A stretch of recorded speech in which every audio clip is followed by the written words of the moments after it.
네, 안녕하십니까. 이동섭 작가입니다. 안녕하세요, 남실장입니다. 네, 어떻게 지내셨나요? 일주일 동안 책과 영화에 빠져서. 그러니까요.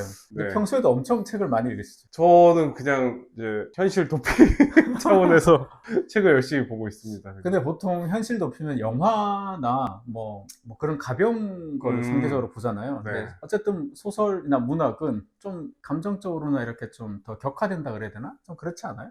근데 제 입장에서는 집에서 네, 진득하게 한두 시간 통으로 시간을 낼 여유가 거의 없잖아요. 좀 어렵죠. 네, 네, 네. 집에서 해야 할 일들이 많기 때문에 그렇죠, 그죠. 가장이자 아버지이자 뭐. 기저귀 치우고 막 이래야 돼서 그러다 보니까 중간중간 책은 이제 가볍게 들고 다니면서 바로바로 볼 수 있으니까.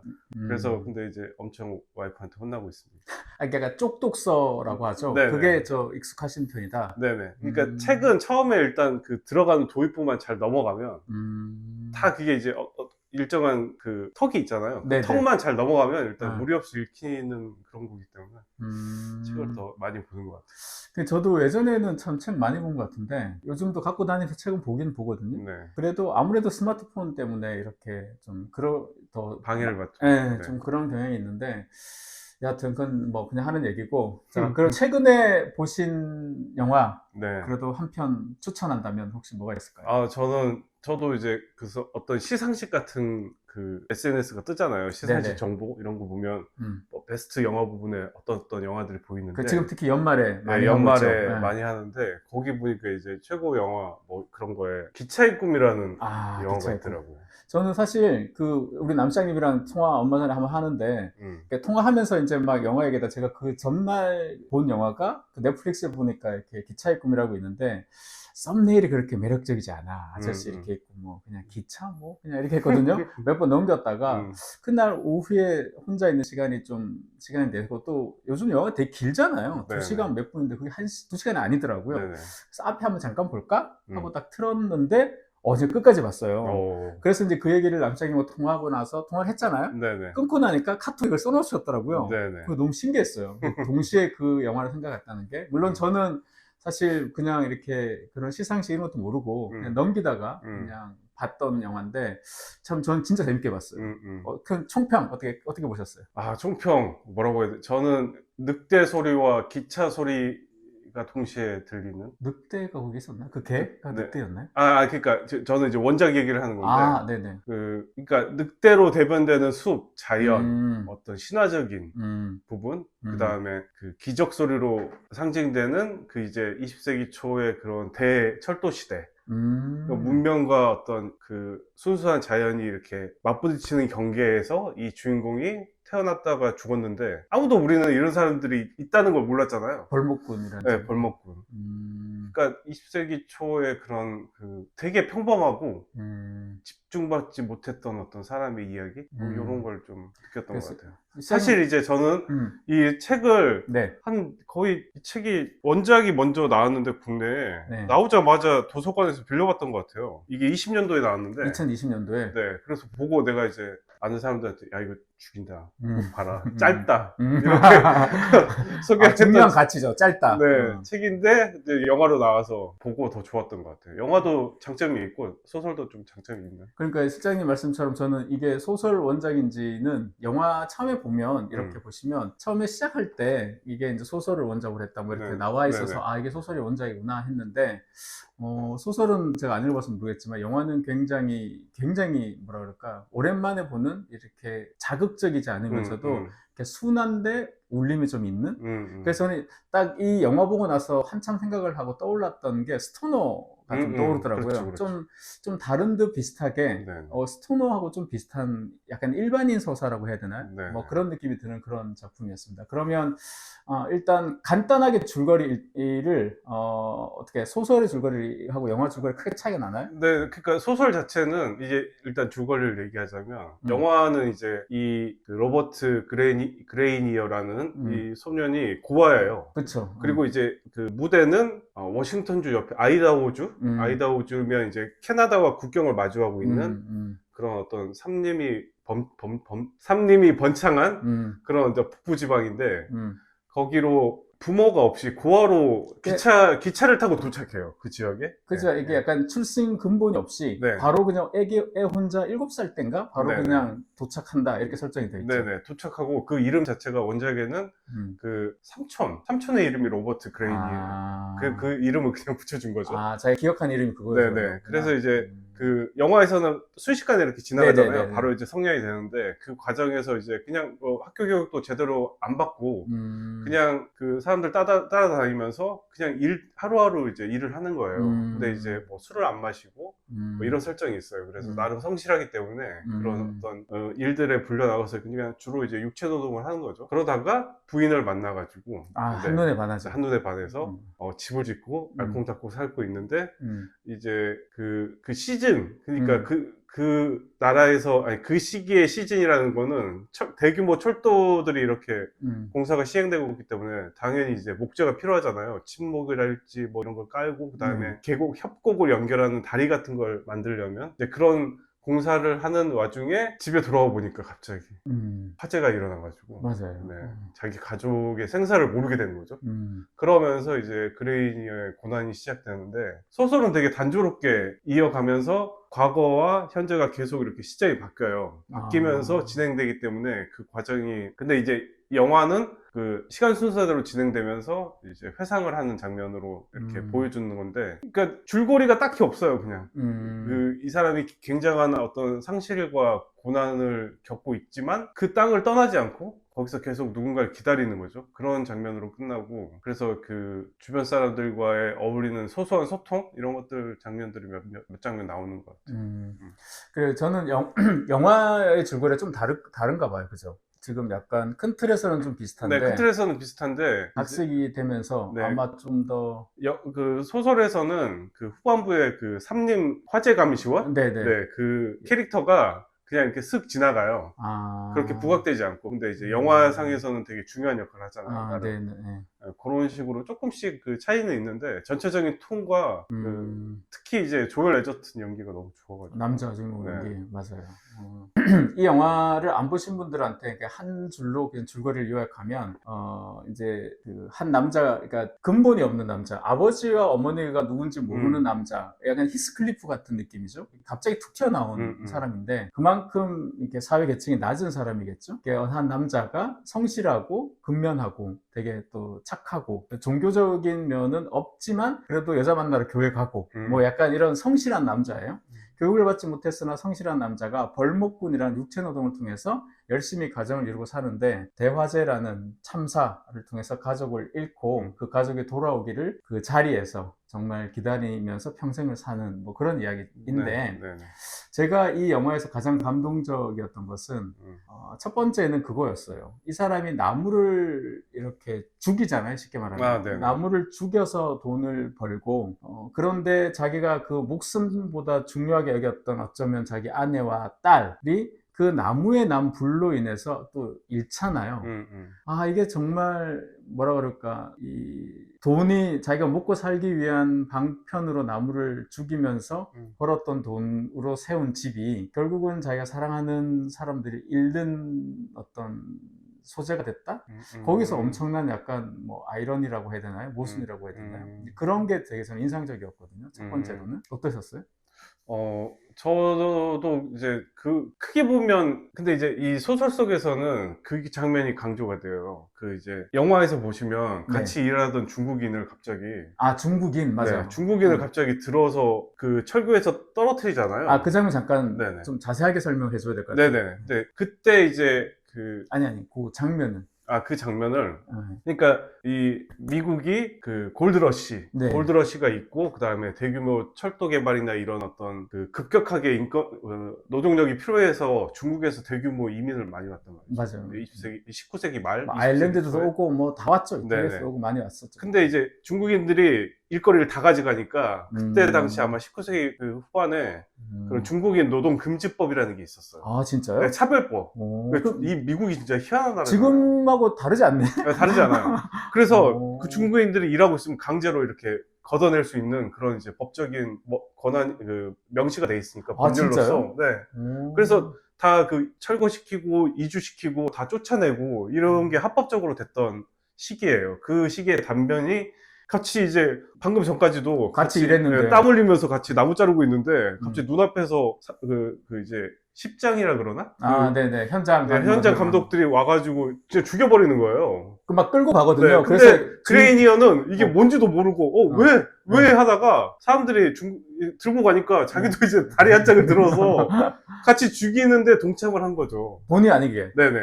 근데 원작에서는 중국인이 교묘하게 난간을 잡아요? 잡고 도망쳐요. 아, 다행이다. 네, 도망쳐 죽지는 않아. 아. 근데 소설에서 죽여버리고 그 중국인의 모습이 유령처럼 계속 아니. 영화에서는 죽이는데 소설에서는 안 죽인다는 뜻이죠. 아, 네네네. 소설에서는 그냥 도망가는 걸로 나와요.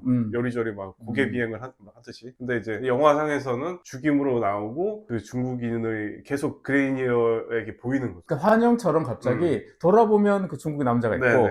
돌아보면 중국 남자가 있는 게 한 서너 번 나오거든요. 네네. 그러면 일종의 뭐 양심의 가책 뭐 그런 건가? 그렇죠. 또는 이제 그 그레이니어가 제대로 된 교육을 받지 않았기 때문에 아, 이 사람을 죽이는데 내가 도움을 줬구나. 그래서 그 저주를 내가 받고 있구나. 그러니까 화재에서 이제 아내와 딸을 잃었을 때도 그 생각을 제일 먼저. 아, 벌 받는다. 네, 내가 벌 받은 거다. 그러니까 어떻게 보면 크게 보면 맞는 말이죠. 그러니까 내가 이 나무를 죽이는 일을 하면서 뭐 하고 있는데 그 와중에 일어났던 사건인데 이게 크게 보면 이제 내가 했던 일 때문에 나에게 뭔가 화가 돌아왔다. 그렇게 생각을 하게 되는 거죠. 아, 그 중국인의 의미가 저는 그 아주 단순하게 그냥 자기도 모르게 어떤 누군가를 죽이는 일에 동참했다 이 정도에서 대한 죄책감 정도로 생각했는데 사실 그 시대 상황과 여러 가지 문화 맥락으로 보자면 좀 더 큰 의미가 있겠네요, 그죠? 네. 그리고 이제 영화에서도 그렇지만 계속 그 안 필립슨가?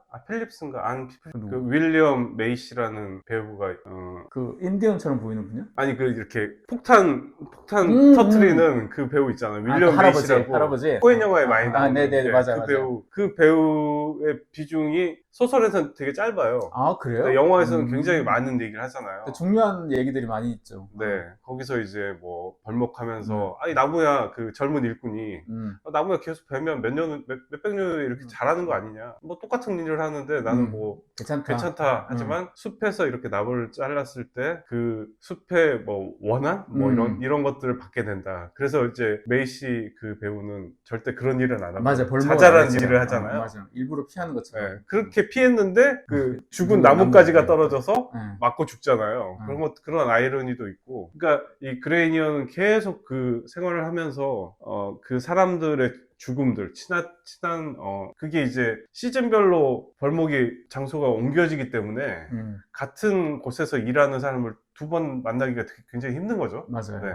그렇기 때문에 그런 사람들과 이런 대화들, 이야기들을 통해서 어떻게 보면 그레이니어가 받는 그 교육의 대부분은 다양한 경험을 가진 벌목들이 하는 이야기잖아요. 거기서도 약간 일종의 학교처럼 여러 이야기를 들으면서 네. 자기도 완전 자기 아내 얘기도 얘기하고 그쵸. 좀 약간 자기 생각을 다듬기도 하고 근데 되게 선량한 사람인데 자기가 선량한 사람이고 선량하다고 생각해서 행위를 했는데 그 결과가 악의 결과로 돌아왔을 때 이 사람이 엄청난 가책을 받는다라는 그 설정도 저는 우리가 살다 보면 평범한 사람들이 그거 그렇게 큰 일인지 나쁜 일인지 모르고 그렇죠. 한 일이 굉장히 나쁜 일이었다는 것을 나중에 알게 됐을 때 겪게 되는 죄책감과 그로 인해서 뭐 자책감도 갖게 되고 그래서 내가 어떤 사소한 나의 불행이 생겼을 때 그게 벌 받는 거라고 생각하는 그래서 교회에 다니지 않지만 굉장히 종교적인 인간처럼 그래서 우리가 후반부에 보면 되게 성스러운 인간처럼 느껴지잖아요. 네. 수만도 당하고 그래서 저는 되게 인상적이었던 이 영화에서 가장 인상적인 장면 중에 하나가 뭐냐면 그 대화재로 그 정말 싹 다 불탔잖아요. 그런데 그 재가 날리고 막 이 상황에서 거기서 다시 살 거라는 생각은 했지만 그걸 바로 그렇게 안 살고 뭐라 그럴까 거기 그냥 아무것도 짓지 않고 그냥 그 벌판에 그냥 누워 있잖아요. 비가 막 누워 있고 하는데 인디언처럼 보이는 그 친구 그로서리 하던 친구 그분이 오셔가지고 같이 이렇게 세우잖아요. 그래서 사슴 사냥도 하고 뭐 이렇게 쭉 그래서 뭔가 약자는 약자를 알아보고 서로 연대하고 뭐 이제 그런 장면처럼 제가 느껴졌어요. 그렇게 해서 이제 쭉 오두막을 짓는데 나오는데 그 오두막도 되게 놀라운 것이 지붕이 없는 걸로 처음에 나오잖아요. 그 지붕 없이 그냥 비가 오면 비가 맞고 뭐 이런 설정으로 쭉 나오다가 그러니까 벽을 먼저 세우니까. 네. 그래서 그 벽을 그러니까 천장이 없는 상태로 나왔을 때 위에서 잡아주는데 마치 관처럼 이렇게 누워있는 듯하게 나는 차마 침대는 만들지 못하겠다 막 이런 식으로 얘기를 하잖아요. 그래서 그때부터는 그 스토너 때처럼 야 얘 제발 좀 행복했으면 좋겠다 그런 마음이 드는 거예요. 맞아. 얘 이렇게 거의 순환을 계속 당하고 황야에 가고 황무지가 되고 막 그 모든 걸 쭉 겪어내잖아요. 근데 막 저러다 저 사람 죽지 저 사람 죽지 할 때마다 환청이 막 들리잖아요. 아내의 환청. 그래서 돌아오려나? 확실히 죽었다고 설정은 안 되잖아요. 그렇죠. 그러니까 실종으로 보이니까 돌아오려나? 어쩌면 살아올지도 몰라. 막 그런 기대를 계속 하게 되고 심지어는 딸처럼 보이는 딸이 아닌 듯한데도 딸인 것처럼 느껴지는 늑대 소녀? 네. 갑자기 걔도 어디서 튀어나왔다가 다쳐서 튀어나와서 간호를 했는데 아침에 이제 사라지죠. 아침에 보니까 깜빡 잠든 사이에 사라져버리고 또 걔를 찾으려고 또 막 다니고 그러니까 이 남자한테 차라리 희망을 주지 말지 이거 뭐 줬다 뺏는 희망은 더 또 나쁘게 느껴지고 그나마 유일하게 온기를 나누는 게 딱 두 개인데 첫 번째가 그 갠지 늑대인지 거기서 둘이 얘기할 때는 개하고 늑대하고 이렇게 만나가지고 한 것처럼 보인다 이렇게 됐는데 그 생명체 그걸 진짜 자식처럼 이렇게 키우잖아요. 그리고 그 산림보호원 여자 저는 사실 로맨스를 기대했죠. 그러니까 둘이 뭐가 될 거야. 둘이 뭔가 있을 거야. 근데 또 마음 한편으로 그래 둘이 잘 살아라 이런 마음도 들고 심지어 그 여자도 남편을 잃었다고 그러고 그러니까 딱이다. 둘이 이렇게 됐으면 좋겠다는 마음과 동시에 그러면 뭔가 전체 영화에서 뭔가 너무 전형적이 되는 그래서 망칠 것 같은 거예요. 그래서 되게 저는 그 장면이 되게 조마조마했어요. 쟤네 저러다가 무슨 키스라도 하면 이 영화 왠지 안 어울리는 것 같고 근데 또 한편으로는 그래서 제가 행복했으면 좋겠고 저는 그런 마음의 충돌이 사실 있었어요. 그 영화에서. 네, 그 장면에서 저도 그냥 그 같은 인간을 통해서 결국 인간은 치유될 수밖에 없다. 서로의 이제 사연을 털어놓잖아요. 그레니어도 나도 사실 유일하게 화재 때문에 그걸 이제 유일하게 자기 입으로 얘기를 하잖아요. 그러면서 극복을 하고 마찬가지로 이제 그걸 듣는 사람도 그 여자도 나도 이런 일들이 있었다. 근데 이제 이 설정이 소설에서는 안 나와요. 정말요? 네, 소설에서 그렇게 막 서로 속내를 그레이니어는 절대 얘기하지 않아요. 근데 이제 영화니까 그 장면을 준 거죠. 그래서 우리가 그레이니어 행복했으면 좋겠어. 근데 마음의 어떤 부분들을 이제 그 여자와의 대화를 통해서 내려놓을 수 있다는 그런 장면 좋았던 것 같고 그거를 이제 뒤에서 잡잖아요. 근데 그레이니어가 그 나무 창틀에 이렇게 갇힌 듯이 있어가지고 그게 조금 의도한 건가? 이런 느낌이 좀 들었어요. 왜냐하면 그 산림보호원이니까 되게 높은 오두막에 여자분이 계시는데 둘이 이제 남자가 찾아가죠. 유일하게 찾아가는 사람이야. 맞아. 찾아가가지고 둘이 만나서 이제 거기서 차를 마시고 이렇게 들판을 보면서 이제 이야기를 나눌 때 이게 격자무늬 창살이다 보니까 좀 분리되어 있는. 그래서 그때 좀 안심했어요. 둘이 그런 장면이 안 나올 수도 있겠구나. 이 들판에 나갔으면 위험하거든. 들판에 나가면 이게 아무래도 자연과 이런 어떤 원초적인 게 있으니까 좀 위험했는데, 그래서 그걸 저는 갇혔다라고도 보지만, 그래도 이게 뒤에서 보면 갇혀있지만, 앞으로 보면 둘은 터 있잖아요. 그래서 그냥 그 장면이 되게 따뜻했어요, 사실은. 그래서, 이게 어쩌면 로맨스 없이도, 그러니까 우리가 생각하는 그 어떤 뭐 성인 남자가 만나면 뭐 접촉을 통하고 뭐 해서 그렇게 같이 자야 되고 뭐 이런 로맨스가 아니지만 그냥 공감하고 이해받는 것만으로도 엄청나게 극복이 되잖아요. 그 신영복 선생님 말씀 중에 제가 되게 좋아하는 말인데 인간의 마음이라는 게 되게 신기한 게 슬픔이 100이면 기쁨도 100이어야지만 그 슬픔이 극복되는 게 아니다. 슬픔이 100이어도 기쁨이 한 5나 10만 돼도 인간의 마음은 극복할 수 있다. 뭐 그런 취지의 말씀을 하셨거든요. 그래서 저는 그 장면을 보면서도 그래 저 그레니어라는 남자가 그런 고통스러운 삶을 살았지만 또 회상을 통해서 자기 아내와 딸에 대한 행복을 다시 이렇게 줬잖아요. 그런 마음으로. 그래서 아마 이렇게 행복하게 살 수 있지 않을까. 그냥 그런 생각이 들어서 그래도 누구나 살면서 다 삶에 이렇게 삐그덕거리는 순간이 있고 절망의 순간, 좌절의 순간이 있잖아요. 그럴 때 누구나 다 있잖아요, 사실은. 그게 크든 작든. 그래서 그 영화의 인물을 보면서 많은 사람들이 좀 마음에 공감을 받는, 위로를 받는 게 아닌가 싶더라고요. 그래서 그 영화 되게 제목은 기차의 꿈이어서는 이게 기차와 무슨 상관인가? 그렇잖아요. 제목도 기차 이게 보면 트레인 드림스라고 되어 있잖아요. 그러면 사실 약간 기차가 꿈꾼다 뭐 이런 느낌이잖아요. 그런 그래서 기차의 꿈이라고 하면 기차가 막 타이어버스 같이 막 온 미국을 다니고 막 그런 기차 영화인 줄 알았어. 맞아. 그래서 뭐 나 기차 관심도 없는데 이랬는데 이거 그 제목이 좀 언뜻은 다 직관적이진 않은 것 같아요. 네. 미국 애들은 직관적인가 이게? 저는 이제 기차의 꿈이라는 제목을 봤을 때, 너무 좋다. 그래요? 네. 너무 제목 잘 지었다. 그래요? 이런 생각이 들었어요. 우린 진짜 잘 안 맞나 봐. 이게 정말 다른가 봐. 그래서 저는 이게 네. 기차가 꿈꾼다 이렇게 직역하면 근데 그렇잖아요. 저도 마찬가지로 이게 어떤 그 자본주의 초기를 그리는 대서사시 맞아 이런 건 줄 알았어. 근데 읽어봤더니 이제 소설에서는 이들이 그 보금자리를 꾸리는 그 장소에서 네네. 기적 소리가 계속 들려요. 그리고 이제 불빛이 있으니까 항상 이제 집에서 영화에서 나오잖아요. 불빛이 지나가면 이렇게 빛이 이렇게 싹 움직이잖아요. 네네. 그런 장면이 계속 나오는 거죠. 그러니까 기차 소리는 항상 있어. 근데 영화에서는 그 늑대 이야기가 더 별로 강조가 안 돼 있는데 소설 속에서는 이제 황량한 집에 혼자 있잖아요. 멀리서 늑대가 우 맞아, 이렇게 짖어요. 맞아. 그러면 그레이니어도 따라하는 거야. 나도 여기 있다 이렇게.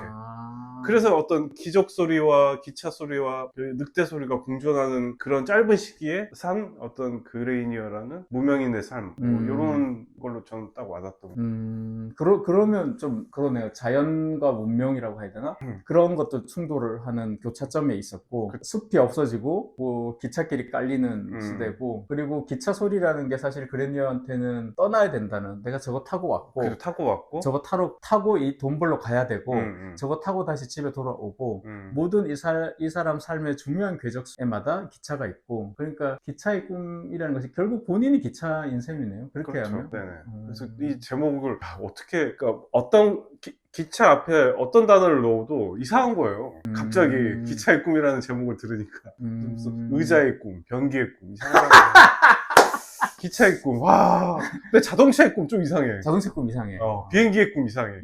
기차의 꿈. 그러니까요. 딱 이렇게 입에 붙더라고요.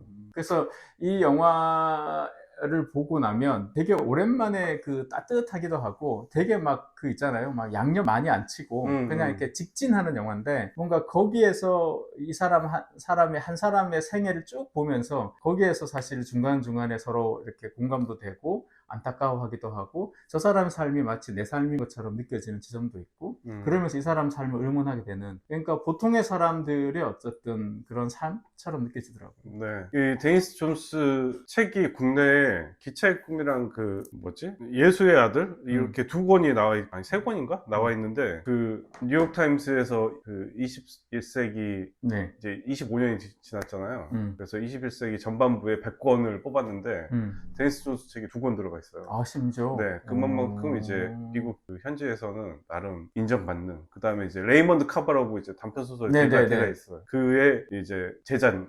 레이먼드 카버의 제자라는. 네. 그래서 뭔가 이 흙 냄새 나고 땀 냄새 나고 이런 인물들이 등장하고 항상 보면 그냥 보여주기식이에요. 전형적으로.